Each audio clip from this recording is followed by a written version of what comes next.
कोल्हापूर जिल्ह्यातील काही महत्त्वाच्या बातम्या आता आपण थोडक्यात पाहणार आहोत। त्यासाठी पाहूयात संक्षिप्त बातम्या अर्थात फास्ट न्यूज।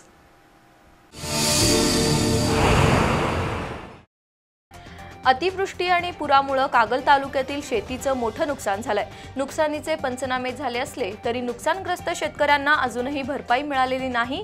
त्यामुळे नुकसानग्रस्त शेतकऱ्यांच्या खात्यावर तातडीने पैसे वर्ग करावेत या मागणीचं निवेदन स्वाभिमानी शेतकरी संघटनेच्या वतीने तहसीलदार अमरदीप वाकडे यांना देण्यात आलं।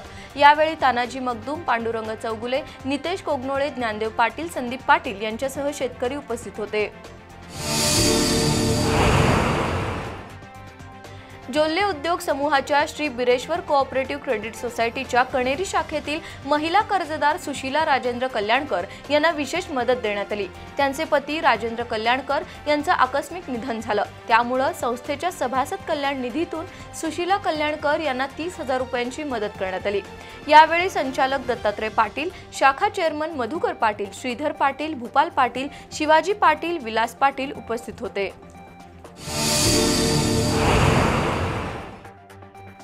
ओबीसी आरक्षणाला धक्का लावू नये यासह अन्य मागण्यांचं निवेदन ओबीसी सेवा संघाने जिल्हाधिकाऱ्यांना सादर केलं। ओबीसी महामंडळाची कर्ज मर्यादा वाढवावी, ओबीसी आरक्षण मागणीसाठी ज्यांनी आत्महत्या केली त्यांच्या कुटुंबियांना 25 लाख रुपये द्यावेत, प्रत्येक जिल्हा स्तरावर ओबीसी वसतिगृह बांधावीत, बोगस ओबीसी प्रमाणपत्र रद्द करावीत, ओबीसींना मिळणारी फी सवलत पूर्ववत व्हावी, जातीनिहाय जनगणना करावी असं या निवेदनात म्हटलंय। यावेळी चंद्रकांत कांडेकरी, बळवंत सुतार, कृष्णा लोहार, अशोक सातुसे, ओंकार पतंगे, गीता काशीत उपस्थित होत्या। कोल्हापुरातील प्रसिद्ध होमिओपॅथी तज्ञ डॉक्टर प्रकाश शिंदे यांनी मधुमेहावर उत्तर आणि कॅन्सर कॅन बी क्युअर्ड अशी पुस्तकं लिहिली आहेत। या दोन्ही पुस्तकांचा प्रकाशन सोहळा शनिवारी सायंकाळी शाहू स्मारकमध्ये होणार आहे। यावेळी शिवाजी विद्यापीठाचे कुलसचिव डॉक्टर व्ही.एन. शिंदे आणि राजाराम महाविद्यालयाचे डॉक्टर धनंजय देवळालकर यांची प्रमुख उपस्थिती असणार आहे। यावेळी डॉक्टर प्रकाश शिंदे यांची प्रकट मुलाखतही होणार आहे असं शकुंतला शिंदे मेमोरियल ट्रस्टचे अध्यक्ष दिवा ठकार यांनी पत्रकार परिषदेत सांगितलं। यावेळी डॉक्टर प्रकाश शिंदे, आदित्य वर्धन शिंदे, अशोक भोईटे, सुहास पाटील, सुजित शिंदे उपस्थित होते।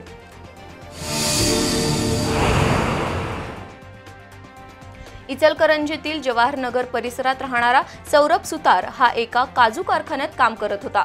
मंगळवारी त्यानं आपण आत्महत्या करत असल्याचं मित्रांना फोनवरून कळवलं आणि पंचगंगा नदीत उडी घेतली। त्यानंतर सौरभचे मित्र आणि नातेवाईक त्याचा शोध घेत होते।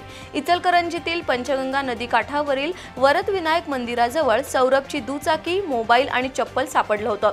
दरम्यान महापालिकेच्या आपत्कालीन पथकानं शोध मोहीम सुरू केली होती। 2 दिवसांनंतर आज सौरभचा मृतदेह पाण्यावर तरंगत असल्याचं दिसून आलं। जीवन मुक्ती संघटनेच्या कार्यकर्त्यांनी सौरभचा मृतदेह बाहेर काढला, मात्र आत्महत्येचं कारण अद्याप स्पष्ट झालेलं नाही। कोल्हापुरातील डॉक्टर रूपा शहा संचलित दिलासा सामाजिक संस्थेच्या वतीनं डवरी वसाहतीमधील शाळाबाह्य मुलींना शिक्षणाच्या प्रवाहात आणण्यासाठी मदत करण्यात आली।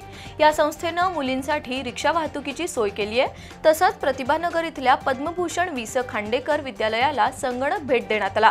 महापालिकेच्या अतिरिक्त आयुक्त शिल्पा दरेकर, उद्योजक जयेश ओसवाल, कृपेश हिरमठ, दिलीप पेटकर, मुख्याध्यापिका पूजा आपटे, द्रोणाचार्य पाटील, सुधाकर सावंत, शिवशंकर शिरोळकर यांच्यासह मान्यवर उपस्थित होते।